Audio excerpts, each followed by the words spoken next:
Asini rohama dihamu doh dame na siya Tuhan debata amata doh siya anak na Tuhan Yesus Kristus Tuhani.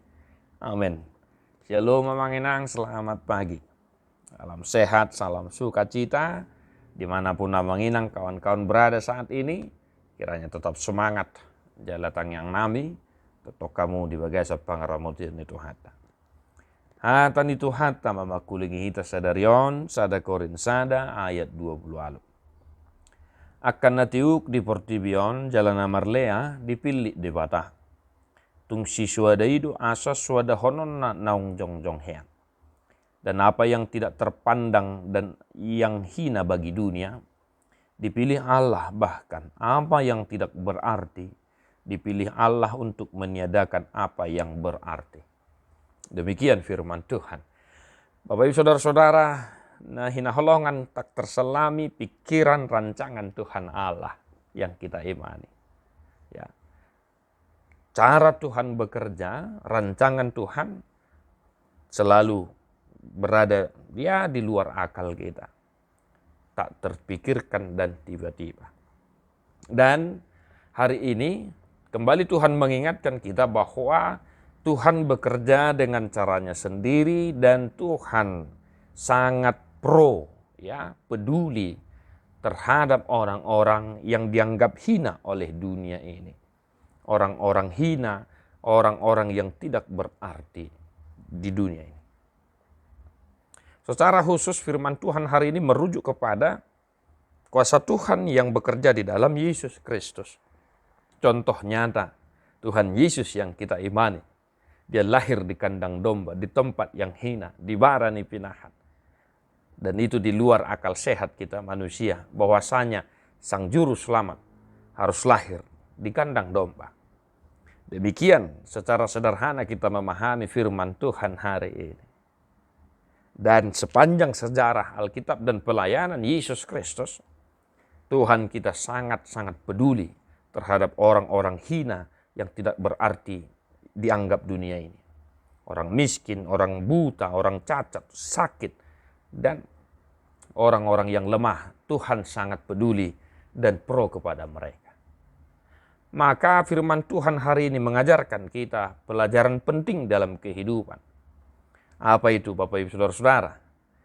Jangan sombong. Jangan menganggap rendah orang-orang yang ada di sekitar kita. Pesuruh-pesuruh kita, kawan kerja kita dan lain sebagainya. Karena kerap kali Tuhan menunjukkan kuasanya melalui orang-orang lemah, orang-orang susah yang ada di sekitar kita. Supaya apa? Supaya nyata kuasa Tuhan bekerja dalam kehidupan kita. Maka sekali-kali jangan kita memandang sebelah mata, meremehkan, merendahkan orang-orang yang ada di sekitar kita.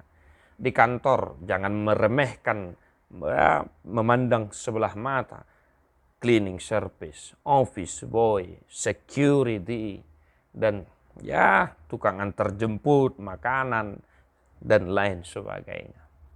Jangan kita menganggap rendah, sepele, menghina para pesuruh-pesuruh kita, pekerja-pekerja kasar yang ada di pasar dan dimanapun.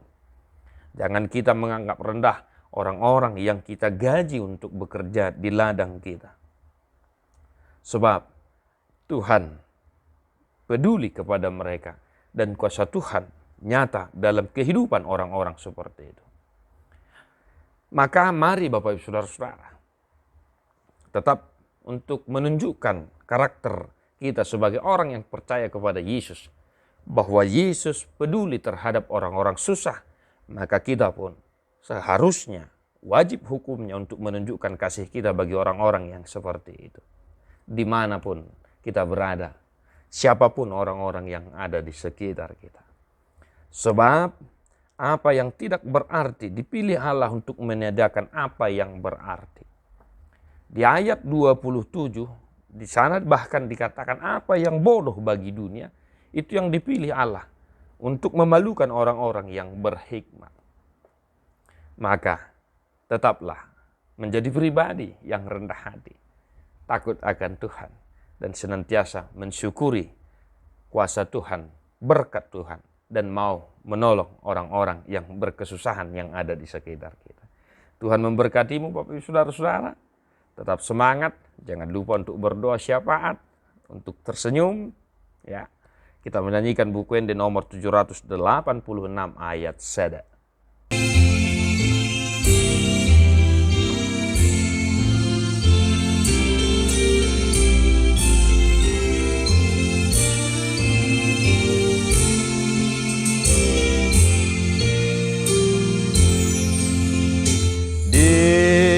Gom-goman-Mi, oh Tuhan, jangan dong kami punjung, jangan dong naso parjamban diakang pasu-pasu. Mau lihat tero anami sa toto